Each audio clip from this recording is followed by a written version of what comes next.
Welcome, everyone, to the R.E.S.T podcast, where our goal is to help each and every one of you displace confusion, chaos, and dis-ease in order to heal and find significance in life. I am your host, Natalie Williams, and I am here with the author of the Reconstitution Method for Healing and Rest, Virginia Dixon. As people go throughout their lives and face different trials, traumas, and triggers, a common question asked is, where is God in all this? Due to recent events, Virginia calls Dr. Angela Goldstein, a naturopathic doctor and fellow immigrant, to answer this question and give her personal perspective. So very much. I think this is going to be such an easy conversation. Dr. Goldstein, I want to welcome you. I can't tell you how thankful I am that you are able to briefly join me this morning. I know you have a line of patients and a lineup of patients that you need to see today. So thank you so much. Yeah, so nice to be here. It's been so nice getting to know you and what you do. It's been amazing. I wanted to give context to our listening audience. I met you a few weeks ago. Yes. With a colleague in the field of wellness. And I was so thankful for the opportunity to meet you. And as recently as yesterday, we had an opportunity to sit down. And as I began to connect with you at a whole other level, we began to help each other as practitioners, right? But the story that emerged, I felt, and the conversation, I should say, that emerged, I felt should be a public conversation. So I know you have a lot of thoughts about that too. We met and it was heart to part company. We wanted to keep talking. Absolutely. The podcast, this segment that we're talking about today, is specifically on trials, traumas, and triggers.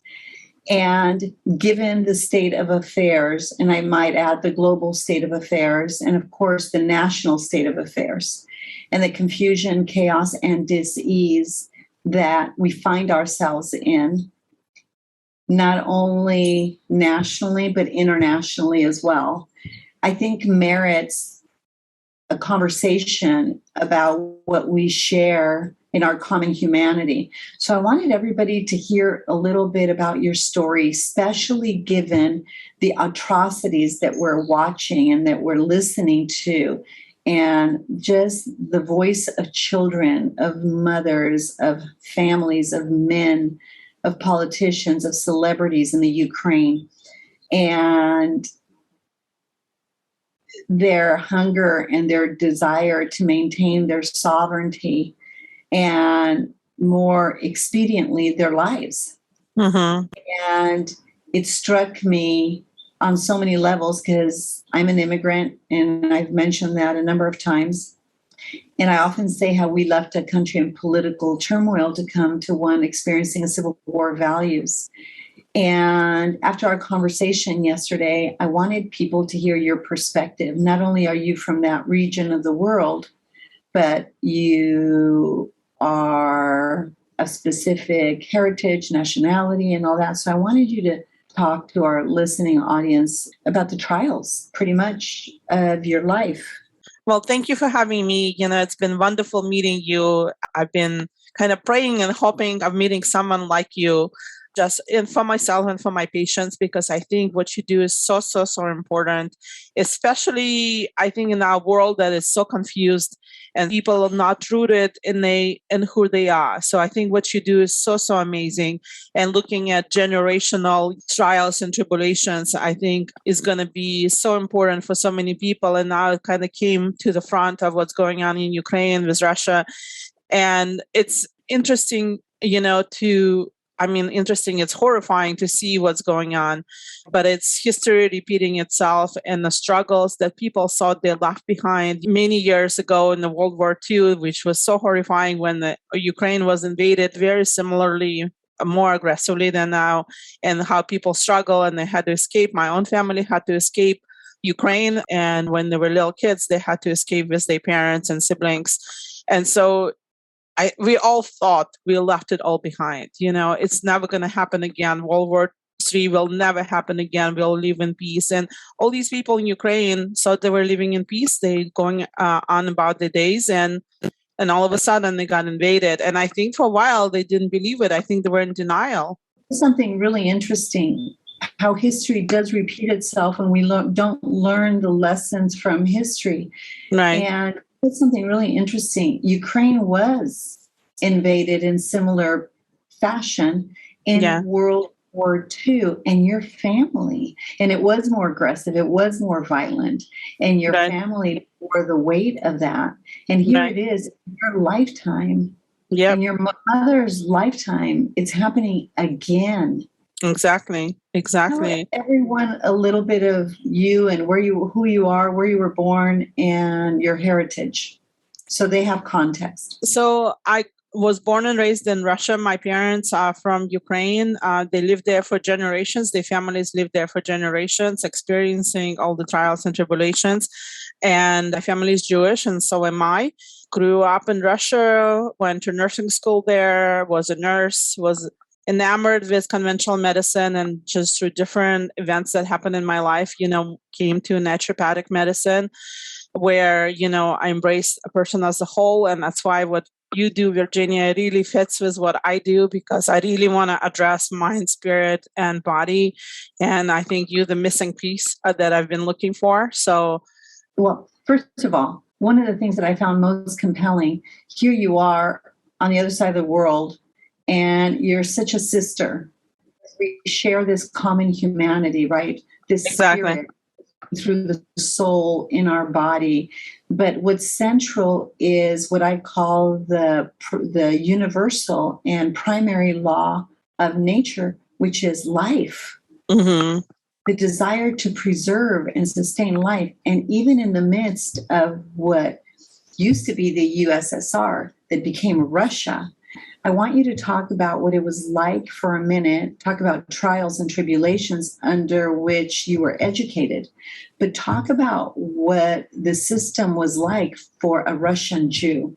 Living as a Jew in Russia was never easy. It was never easy in Russia or Ukraine. No matter where you were always identified as a Jew, in all your documents, and all, including, which people always get surprised, including in grade books. So all your teachers knew you were Jewish and you were treated accordingly. You were told that you can only go so far.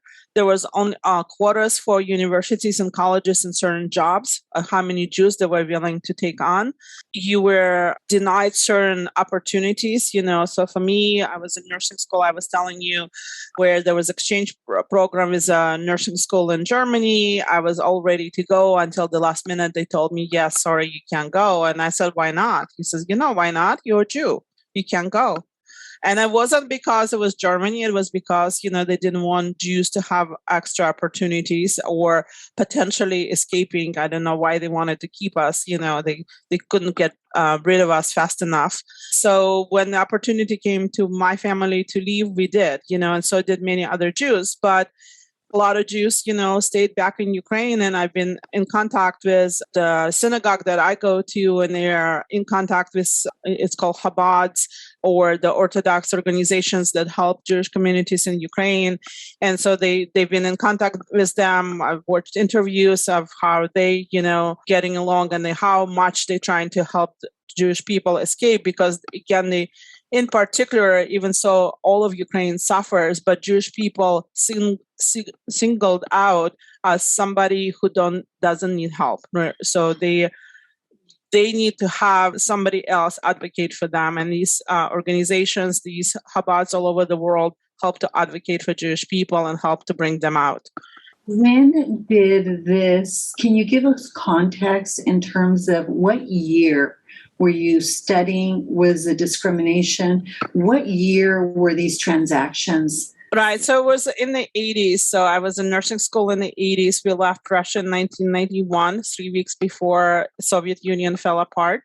So we're talking about from around the mass exodus of Jews started in 1985 and then continued on for many years. And the whole process took about 3 years to go through all the different steps that they required you to do.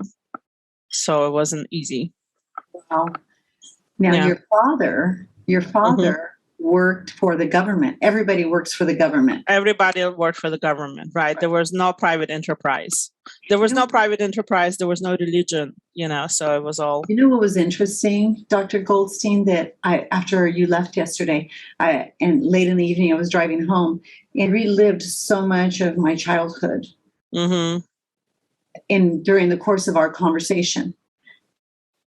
The trials, the traumas, and now I'm being triggered extensively by what's happening in the Ukraine, as are you. But I remembered wondering why in the world, when we were having tea, because we had tea every afternoon, right?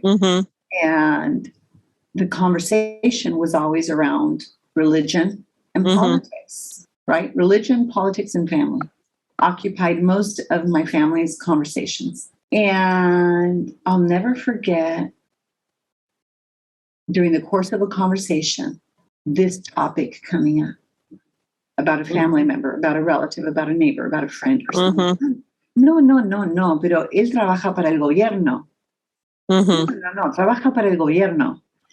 And I was captivated by that phrase. And for some reason, it struck me after you left yesterday. It was just like a mantra. Oh, no, they work for the government. They work for the government.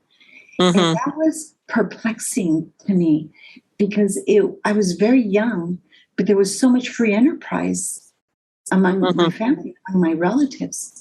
But that stuck with me. And when you said that yesterday, everybody works for the government. I thought, wow, I guess it's necessary for the government to have everyone and everything and every industry and every trade under their control.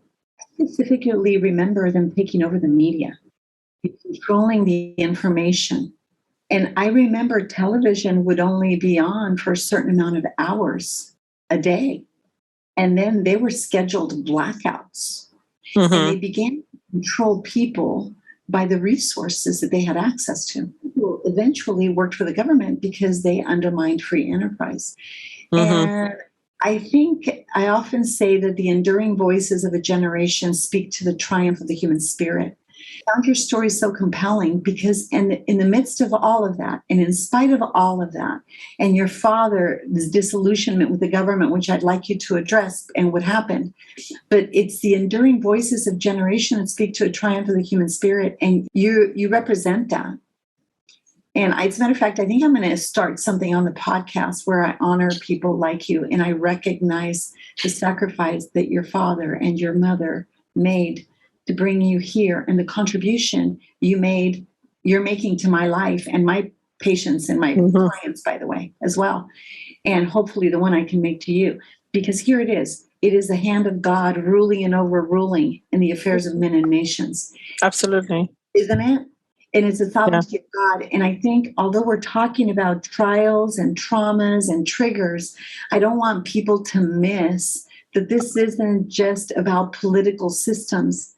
I want to talk about governmental systems that override political systems. And it is the sovereignty of God deposited in the soul of a man that ultimately says, wait, I was meant for more than this. Even under tyrannical, forms of government, there's a government that overrides all that. And I didn't get a chance to say all this to you yesterday, but that's why I said, wait, I know you're so busy, but can you get on a quick call conversation with me?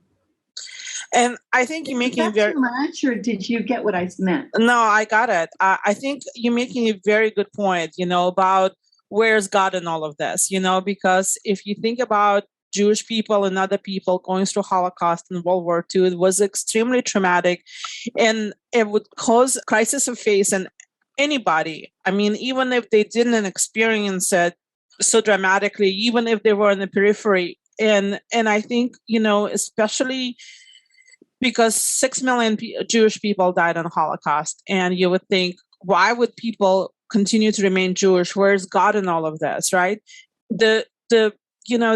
The teaching is, in Judaism, is that there's a reason for everything. What you told me yesterday, right? Mistakes help me change and grow. And so it's examining us to the reasons of why it happens and strengthening your faith in God, not, walking away from God, you know? So it's, you can say, how can you possibly, again, something is happening very similar in Ukraine, how can you think that the God would be responsible for that? And the question is, it's not God, it's man doing it. And I think, for me, it's really, I told you how sensitive and how raw the Holocaust is for me, how I feel, I don't know, a lot of my relatives went through it. And now looking at it in Ukraine, it's similar kind of thing. Russia has been trying to subjugate Ukraine for generations, hundreds and hundreds of years, That's not a new. And then the other thing, I was reading an article, they're saying, we are so up in arms about Ukraine, but things like that happen all over the world on a regular basis, and it's the human condition, right? It's the heart of man. And even the Civil War, I've been watching 1883 on Amazon Prime. And if you haven't seen it, you got to see it. It's a precursor to Yellowstone. But in watching it, it's captivating to see that it's the people that want to divide us and turn us against each other. Right. They want to control all of us and usher in a tyrannical form of government. Excuse me, my accent comes out. Right. Some words I use. But what I found captivating about that story, and for those of you that haven't seen it yet, I can't recommend it enough, watch 1883. But it's the character and conscience that established this republic is founded on principles of the value of the individual, the principles of liberty to secure freedom. And the exceptionalism that became America, and I say this as an immigrant, is this narrative that we hold these truths to be self-evident, that all men are created equal, right? And with a right for life, liberty, and the pursuit of happiness, right? Because they understood these universal principles of that constituted everything that was sacred, that explained everything sacred about our common humanity. And that is what established this form of civil government, right? Absolutely. So then we ask ourselves, well, and I love the point you brought up about God. Well, how the heck did the Civil War then happen? Because sin, right? Conflicts are stored within the heart of man. Conscience bears witness of the conflicts we have within ourselves. But I think what's captivating about the narrative and what you're saying is it's only the people that want to rule all of us that try to turn us against each other with these narratives of hate. You're right. Enslavement and tyrannical governments and all these things. And 6 million people died under Hitler, but how many died? 20-some million died under Stalin. Right, exactly. That made the Hitlers possible, right? And so there's all this division and hate being spewed, and we need to silence the voice of hate by stepping into these places, I believe, of rest, where we reconcile the conflicts within ourselves. Because these wars and these rumors of wars and these political things that we find ourselves discussing, the root of all that is the evil and the conflict within the heart of man. Absolutely. And one reason I loved talking to you about it is because by the grace of God and according to that little quiet, still voice that says, Ankita, you were made for more than this. Even under the reign of an oppressive government, look, you found your way to freedom, and look what you're doing. Look what I'm doing. Because of the courage of our parents. Absolutely. So going back to your dad, tell us a little bit about what he did. So my dad was an electrical engineer and geologist, and he worked, in Soviet Union for the government, and he worked on putting the first man in space. And so he was a brilliant man who was in the wrong place, at the wrong time. He would have done exceptionally well if he was able to be somewhere else where his ideas and his ability to see beyond, the box, were taken seriously. And so after, working on such serious projects, putting men into space and such, He tried other jobs after that, and he was always dissatisfied because he had so many great ideas. He wanted to improve the world. He wanted to improve how things are done, and nobody ever listened to him because of, if you work for the same amount of money, that's our psychology, and there's no upward potential. Everything is just gray and average. Nobody wants your great ideas. And so after a while, he just settled. He says, I'm just going to sit in the boiler room and supervise a boiler. And that's it. There's no point, And that's how they slowly kill the spirit. Exactly. And their hunger for freedom is they make them feel trapped. By the way, it's much of what we've seen with these stimulus packages here in America during COVID. Right. Why go to work? The government's going to take care of this. And exactly. It feels appealing because of the stress and the anxiety, the trauma of it all. Wow, they don't realize that they just forfeited a piece of their soul. Exactly. Yeah. And the same, I think, with patients, a lot of times, patients want to go on disability, and some patients rightfully so, but other patients, I've heard another doctor say, I never recommend disability to my patients. And the reason being that people settle and they define themselves by that disability, and they never want to get better at that point. They just stay the same. The check is coming in, they're okay with that amount of money by now, and that's it. They don't want to grow and they don't want to grow from there. And I want our listening audience to see firsthand what happened in the life of your family. And by the way, I respect you so much and your mother for the courage to rise up. But the primary provider in the home, which was dad, right? I know your mom's very intelligent as well. The primary provider in the home of the whole family system, he was the head of the home, was really decapitated. The body of the family was slowly decapitated. And men were marginalized, and we see patterns of this repeatedly coming from the emergence of these world orders. The men really become so disillusioned and so fragmented and so broken. And this is why I think women too become so important. A man and a woman is so important in the home, but the woman rises up and says, no, I have a family, and she will go to the front lines with everything she's got to fight for her children, for her offsprings. Right. And the man often feels so much shame and disappointment and depression and anxiety because he can't provide for his family and so much of his manhood, right? Right, exactly. I mean, it's not like he can go get a bow and arrow and just go hunt and go provide and go disappear to bring provision home. It's a different world. Right. Oftentimes I think we talk about deadbeat dads, and we talk about in derogatory ways about the men in our life, but we fail to see how systematically spheres of government and structures of authority, civil authority and civil government, begin to slowly diminish and undermine what it is to be a man and what it is to be a woman, and the necessity of both in creating this whole beautiful family system. And anatomy speaks for itself, right? Right. And I think the thing is that we were trying to get women to be men, which I don't think is right. We all have our own path, in life, and our own reason for who we are. And we were trying to, I think in America, there was a popular sentiment of melting pot, let's take all the different nationality and ethnic group and melt them together and forget where the roots are. And I don't think that's great, It's not possible. It's not possible because then people are floating around like balloons. They don't know where the roots are, and I think that's so important.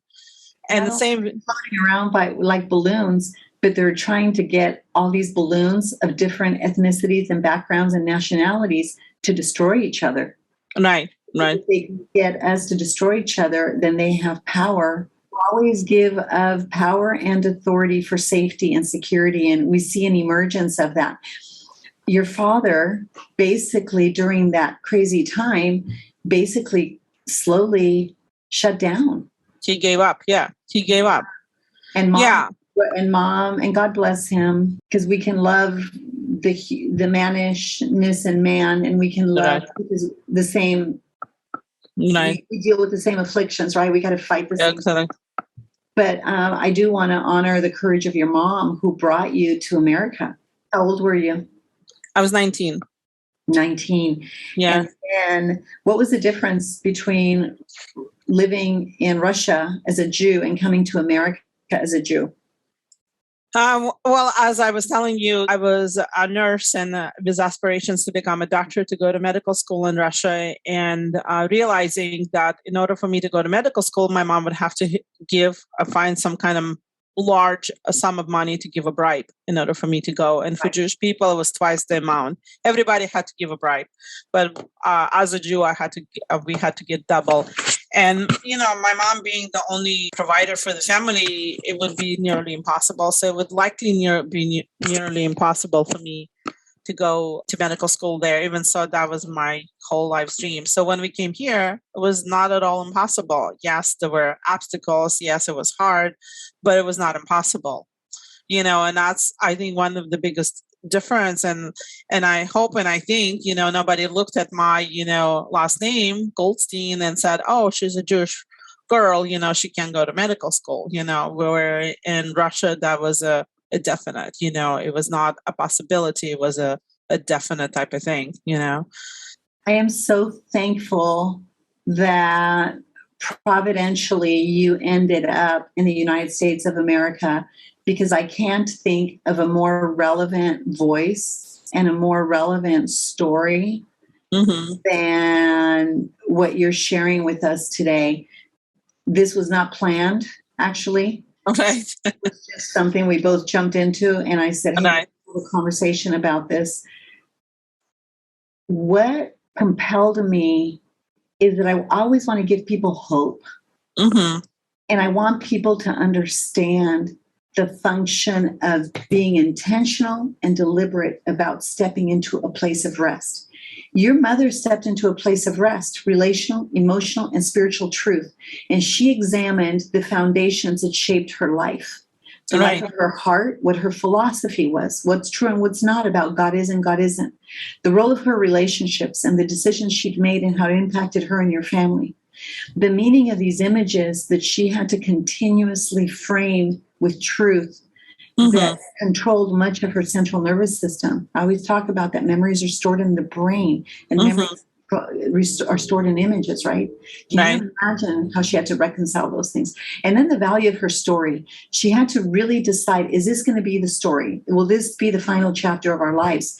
And the answer for her was absolutely not. I will die trying. But I lost my husband, I lost my family, we lost our home, and now there's a life here. And I think it's so captivating how a woman, and not that a man doesn't, I think a man does the same thing in a different way, but how a woman really will give up her life for the life of her children. And to secure, my father, by the way, did that as a man. But your mother did that for you in a way that I find is unique than the way I watched my dad do it. Something about a man, when he has to make those kinds of sacrifices, I saw my dad in some way check out a little bit, and become really the trials and the trauma and the triggers. He never reconciled all those things. A woman fights to reconcile every one of those things on every turn with her life, because there's children. And there's such a divine relationship between a mother and a child. It's different. That child is woven together in the womb of that body. And I believe, and I'm hoping to address this in my dissertation, I believe there's something just sacred about that relationship. Not to diminish, that of a man at all. My dad saved my life, and gave me the life I had. He's now passed. But it was very different than the hunger I had for my dad than that I had for my mom. In the context of rest, I think your story is so prevalent because those trials and those traumas that you underwent developed some triggers that manifest in health conditions. Can you talk? Do you feel comfortable talking about that at all? Because I want people to feel hope that we're not enslaved by our trials and our traumas. We've got to identify them all, work through them, and then face the triggers and understand the triggers so we can extinguish the life and the access they have to us, right?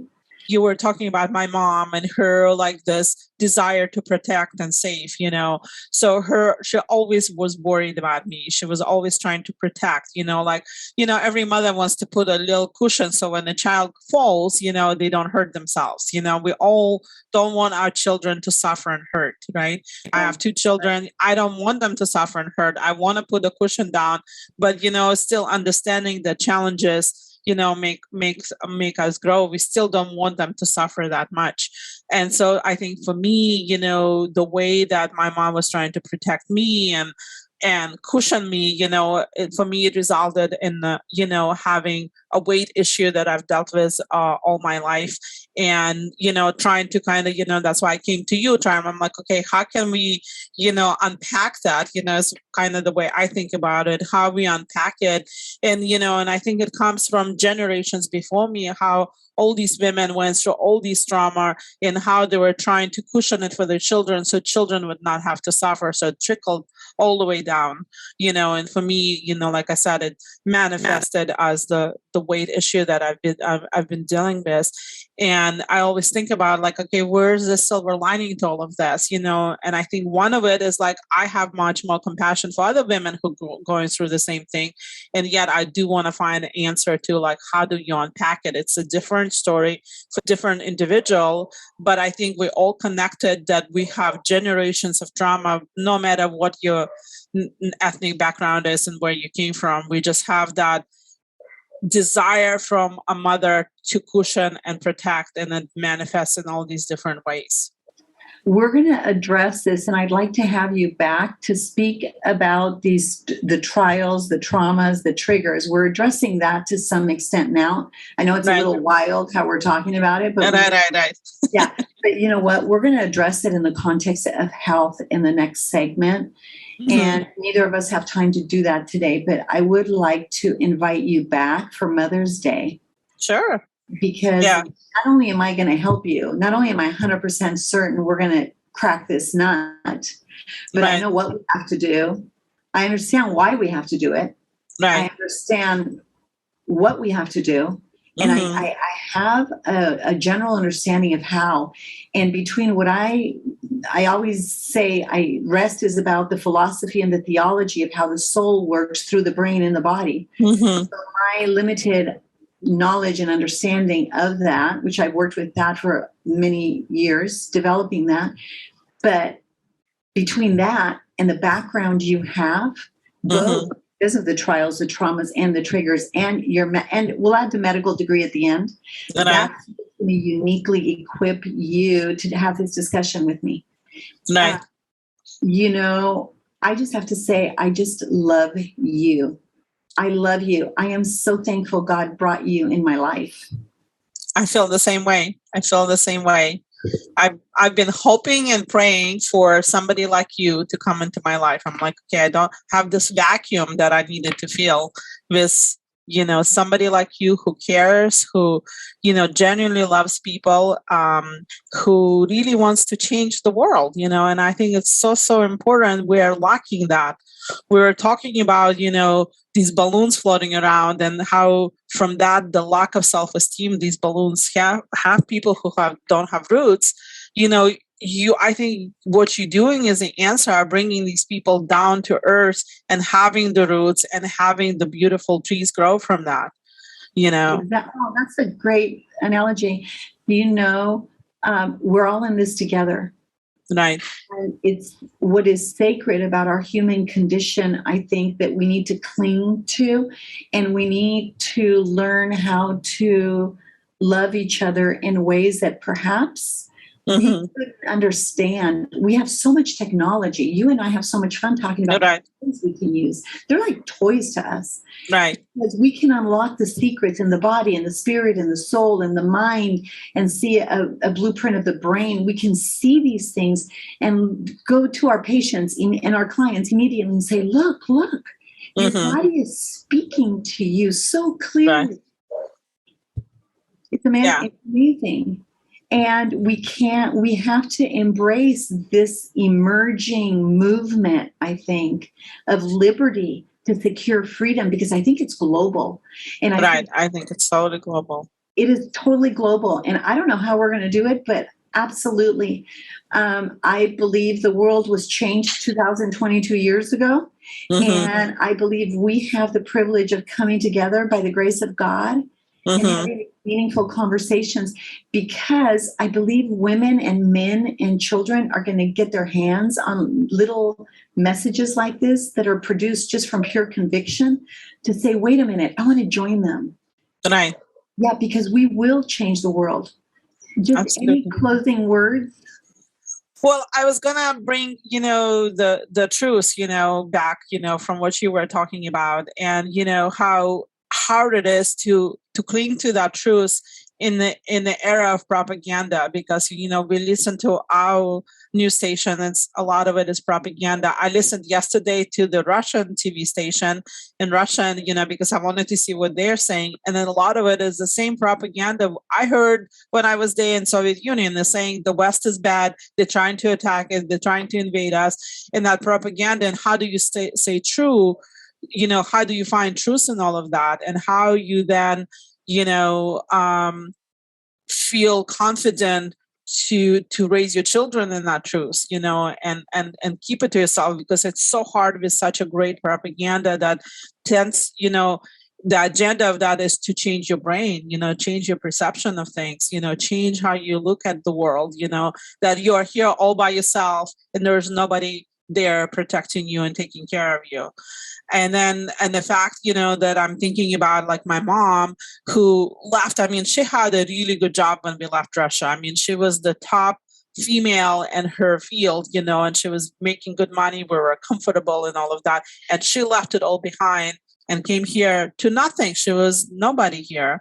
And same happening in Russia. All these people, acquired material comforts, and they had comfort and security, and all of a sudden everything is ripped apart. It just, to think about just that is mind-boggling, how people have to just drop everything, but to preserve life, they have to go, not to think about material.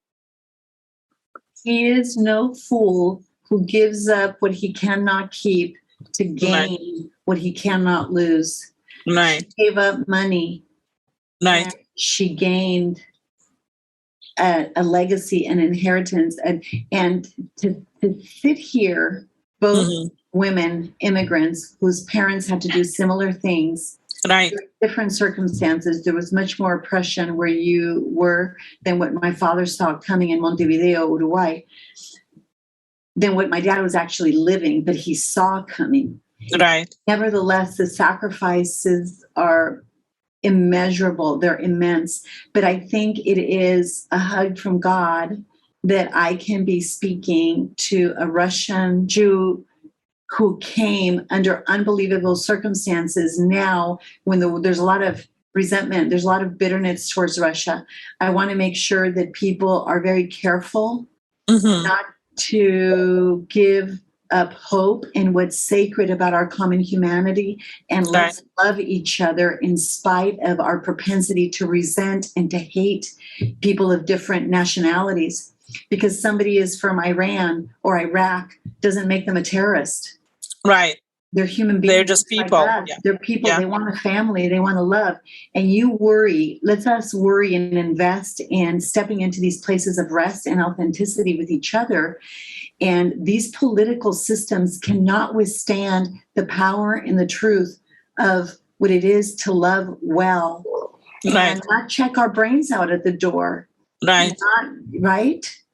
And so I think the opportunity to speak with you so openly about your history, about what happened in your country, about what it was like to be a Jewish woman in that, and a very intelligent person, and the immigration process and the triggers that resulted from that are some very real physiological things that you deal with. Right, absolutely. And I think the best part about this whole conversation, honestly, is that we have an opportunity to collaborate, to love each other, first of all, to listen carefully to each other, to collaborate, and and join forces to really be a voice of reason in crazy times. Yeah. Authenticity and love, a voice of authenticity and love, Love. And by the way, pertaining to healthcare and mental illness is the number one health crisis we're facing in America today. Yeah. And that's because we don't have roots. We don't have we're roots. Separated from who we are. Mm-hmm. I think you talk about, this dissociation, and I think we're experiencing it on the global level. We have this major dissociation. People don't have anything they don't have an anchor. And when you don't have an anchor and faith, what do you have left? That's right. Well, you represent what I've been talking about for 30 years. The enduring voices of a generation will always speak to the triumph of the human spirit. And I feel compelled to begin to list 2 sentences and a name on my website and just have a running list of what those people represent. And you're among them. And thank you so much. Thank you. Thank you. Let's come back around Mother's Day and talk about why this is our temple and we need to protect it and love it. And as we deal with our traumas, I think our trials and our triggers, we can. Well, thank you for having me here. I really appreciate you and your delight on the world. And I'm truly grateful for you being here for me and for everybody else. I receive it. Thank you, as are you. I hope today we lit up a bunch of other little lights. Yes, absolutely. God bless you. Bye. Okay. Bye. All right, everyone. As I announced last week, Virginia decided to host another local Day of Rest event at the Villa in Silverado Canyon on Saturday, April 2nd. If you would like to register, all of the information is on the website. If you'd like to get in touch or make an appointment with Dr. Goldstein, please go to N as in Nancy, D as in dog, naturopath.com or call 949-493-7284. For updates about R.E.S.T and this podcast, please visit our Instagram or Facebook, The Place of R.E.S.T. If you'd like more information about Virginia or to support and join the cause of R.E.S.T, please go to virginiadixon.com/collaborate. Thank you for listening to R.E.S.T with Virginia Dixon. We'll see you next week.